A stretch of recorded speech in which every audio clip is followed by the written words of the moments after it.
All right. Greetings today. Um, my first day of my week. And it's cooled off a bit outside. And I'm done work. And I picked up hockey news. It's a champions issue. And it's interesting because it's got champions from every league in it. So it talks about the KHL and it talks about every other league. And it has an article in here on Mark Scheifele and on the run he was on at the end of the year. And does this mean he's going to be fantastic? I think sometimes we overanalyze small pieces of data and we try to extrapolate, full seasons, careers based on it. It's tough because Scheifele's a really good player and he could be a good scorer, but there's no guarantee. And it's nice that he went on a 6-week run, but you never know what's going to happen next year.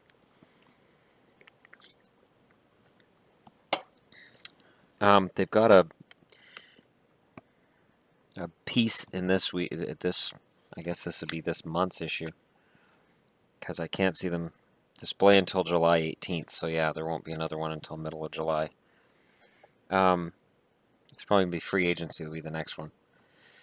But they've got a thing here ready to break out. Who's ready to break out and be the next, big whatever? There's some odd ones in here.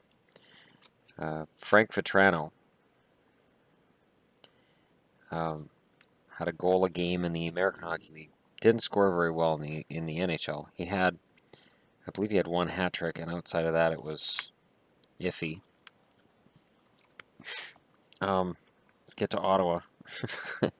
The Ottawa video gets comments now. Like it's weird. I mentioned it before, but man, their fans certainly are very protective of their team.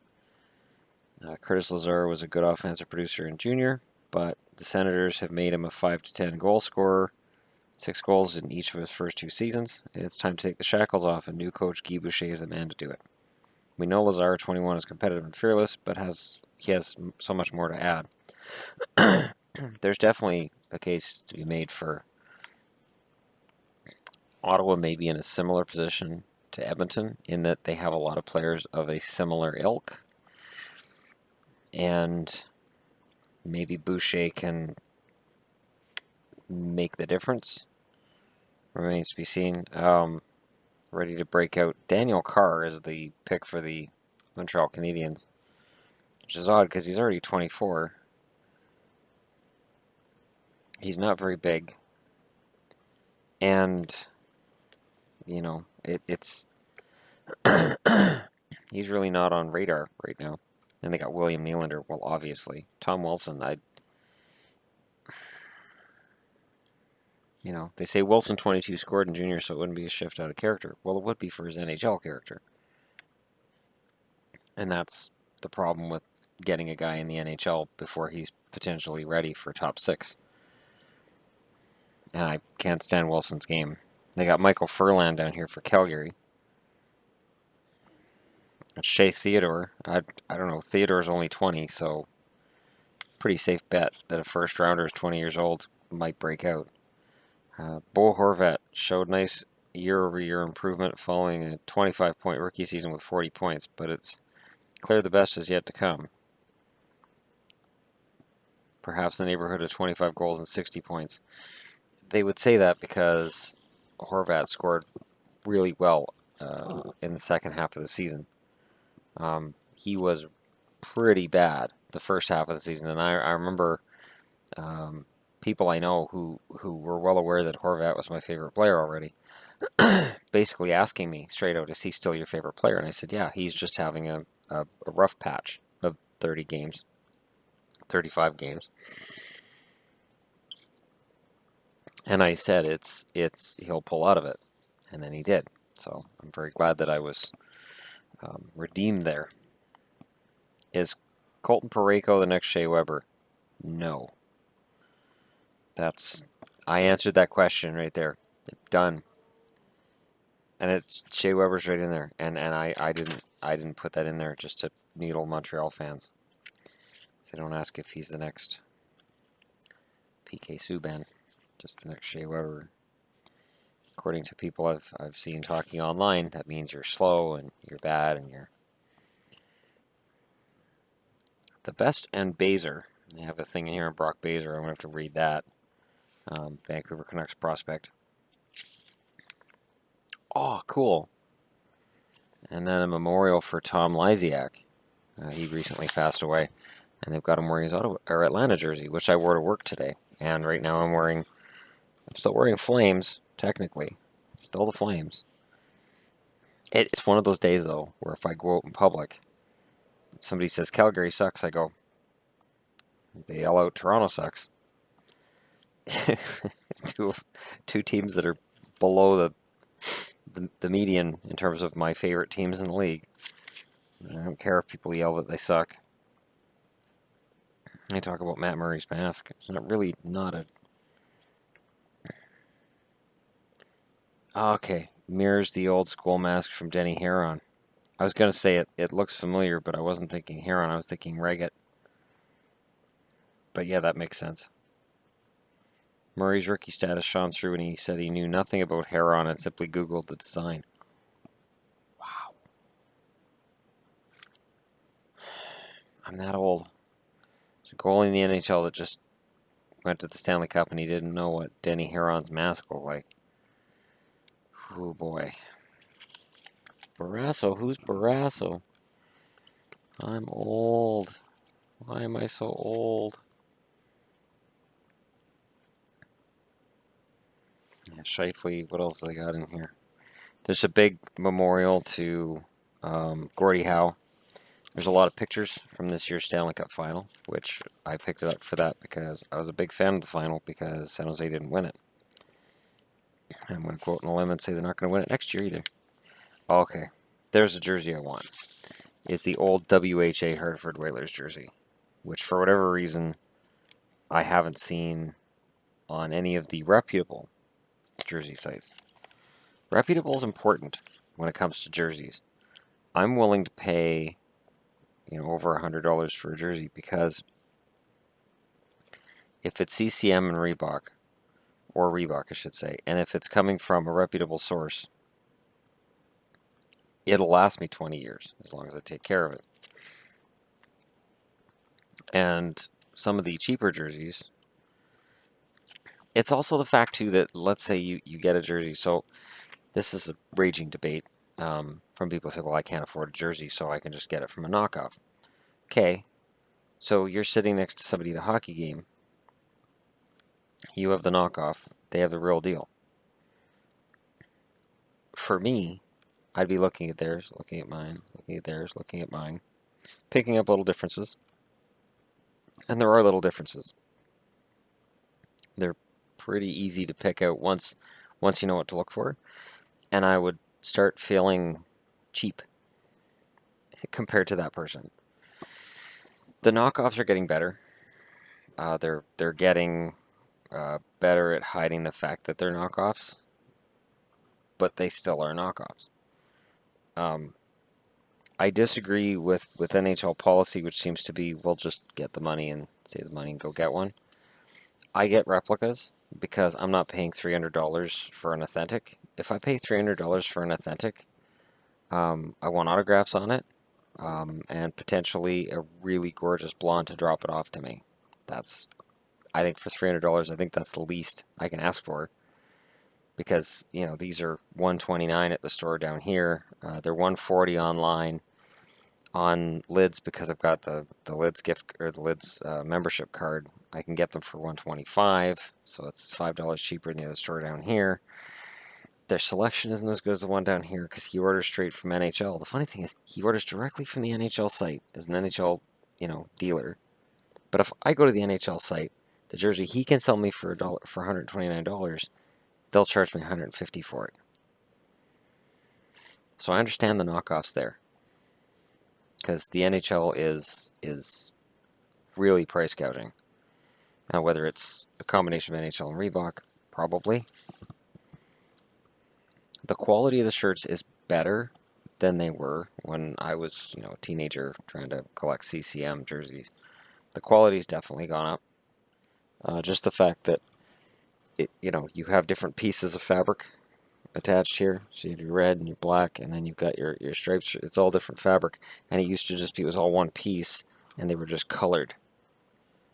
And I guess that's a cheaper process. This, for each of these, this is all labor, whether it's done through a machine or by hand, it doesn't matter. It's still labor cost, but it's a more quality item. That's why I'll pay more for it, but I won't pay $300. That's not going to happen. But it's funny because let me take a quick look at something here. Oh, This Week in Science. I don't care about This Week in Science. Let me just take a quick boo. Because I really haven't. I mean, I've just been watching TSN because there's some bomb went off in Central Park. So, you sort of go, okay, well, what kind of bomb? What's going on? I mean, in this day and age, you got to kind of keep track of that. So I didn't really check sports today.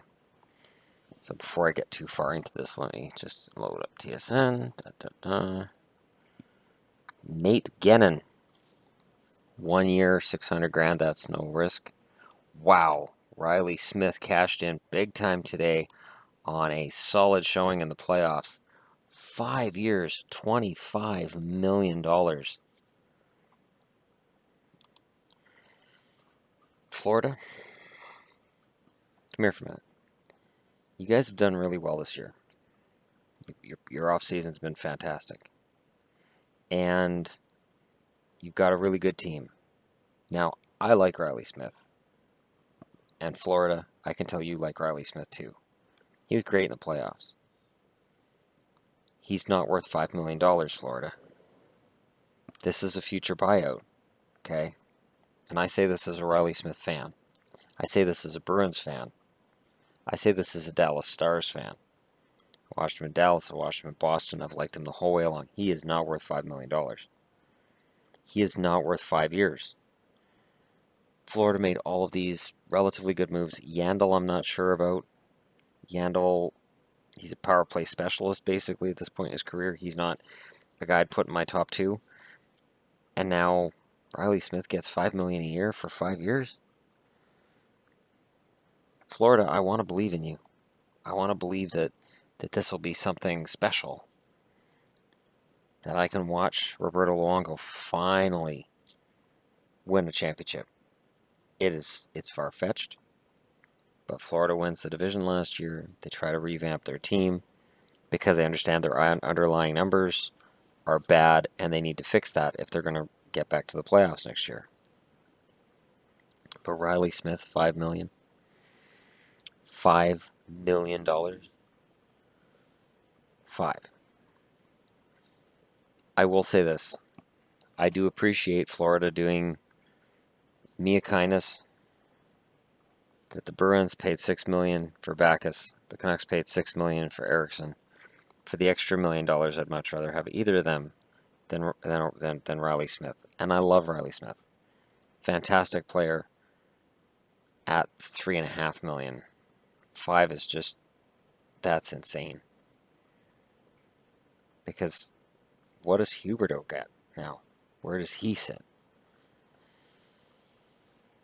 And Trocheck got a 6-year contract. Like, I'm starting to see an old Florida Panther pattern here, where lots of money and lots of term is given out, and almost no forethought is put into it.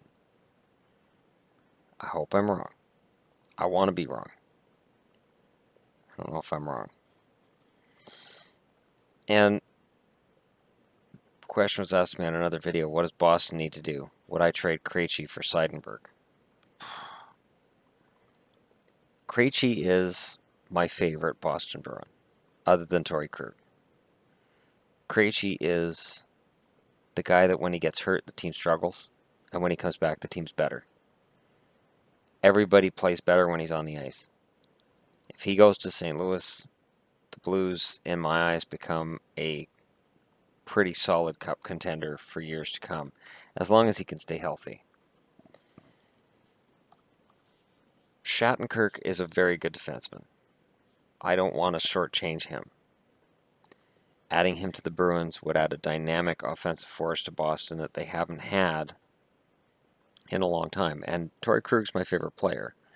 but he's more of a power play guy, and he doesn't have the gifts that Shattenkirk has. I would put Shattenkirk ahead of Krug, but it is a stiff price to pay to lose a glue guy who can score you 70, 75 points a year when healthy, like a Krejci. But I don't know what Boston has to offer other than Krejci. And Boston's desperation is well known.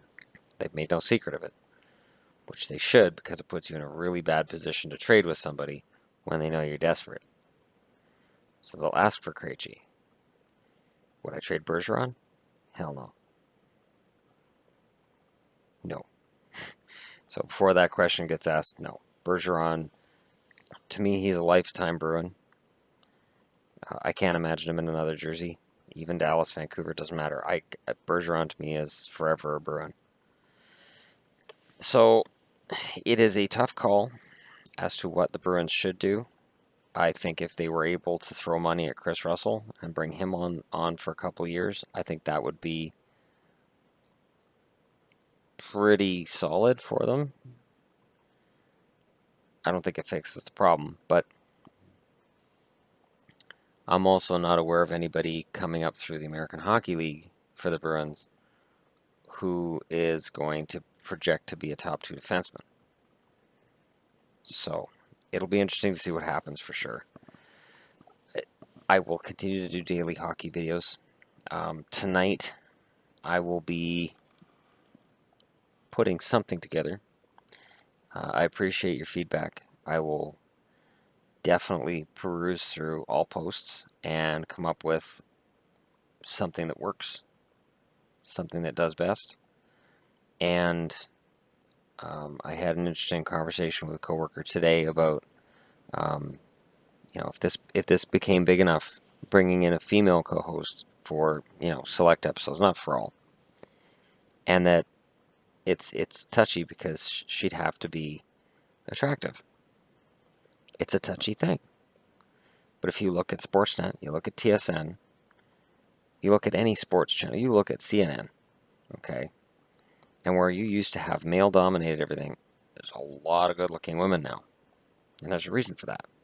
Because we men will watch. And in my case, it's about getting as many eyeballs as possible, getting as many people together as possible, because I think while it's fun to watch Tim and Sid and watch, and Tim and Sid are a good team for what for the point I'm about to make, and it's fun to watch Hockey Central. What we can do with this channel is we can move a hockey discussion wherever we want to do it. And what I mean is, viewers tell me and I can, bounce off ideas and we can work this together. Unlike TV shows, which basically say, here's the content. And I'm saying, we're the content. So the viewers, myself, and if I had a female co-host for a few episodes here and there, and if I make the thumbnail for those videos her, the clicks will come through, the eyeballs will be on the videos, and the channel grows.